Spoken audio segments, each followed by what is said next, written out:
Well, with Spider-Man, I think that it's always been the regular guy thing, the working class kid that everybody can relate to, and certainly that idea resonates with a lot of people. He's not a billionaire, and he's not from another planet, so that's the key. Gwen Stacy is Peter Parker's first love, and first love comes with a lot of, uncomfortable, epic moments. So there's a lot of that, and she's his equal, which is pretty fantastic, and she kind of helps save the day too. So it's a win-win. Aunt May is the part of his family that's not easy, and then they lose Ben, and Aunt May is not easy. She battles him. She's worried, and it's hard. It's hard to grow up in this world today, and to become who you are, whoever that is, and to do the right thing. Well, what happens is Connors really becomes almost hooked on the feeling of power and strength that the lizard gives him. But ultimately, he recognizes that each time he turns back, and he wants everyone else to feel like that. But when he's human, it becomes a kind of sort of weird addiction, and he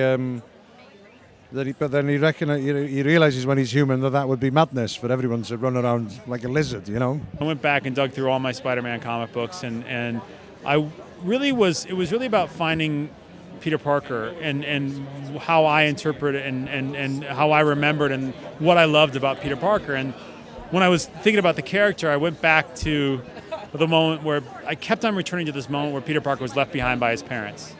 And I felt like that was where not only the narrative emerged from, or the story emerged from, but it's where the texture of the character came from. I mean, he's an orphan, and he distrusts authority. And that sarcastic wit that I love from the comics, that comes from him not trusting the world around him and having a little bit of a chip on his shoulder. And I love that component, I love that quality of it. I worked mostly with Andrew. I mean, he's very impressive. A lot of young icons from the past came to mind working with him, and chief among them was James Dean, Can you talk about who this Peter Parker is, Spider-Man is, that we've never seen before? That's a compelling journey, and I'm here with a wonderful woman called Dr. Jane Aronson. She's around somewhere, and she runs the Worldwide Orphans Foundation, and she has taught me a lot about what it is to be an orphan, and that each and every one of us feels like an orphan in a strange way. And obviously Peter Parker is one of our most famous fictional orphans. So that was a big part of it. And I think only an orphan can be such a good father, because they know what it's like to not have one. In what way is he a father to the city? Well, he's their protector. Keeps them safe and protected and sleeping soundly at night. What's your favorite action sequence that you think is going to blow everybody's mind? There's two action sequences that I particularly love. I mean, there's the scene called the crane sequence, which is deep in the movie, and I don't want to give too much away, but it's sort of an aria of swinging that I love. And then there's a scene on the bridge and where Peter is, confronting the lizard for the first time, and I think there's an emotional quality to that scene. And Peter is very different at the beginning of the scene than he is at the end of the scene.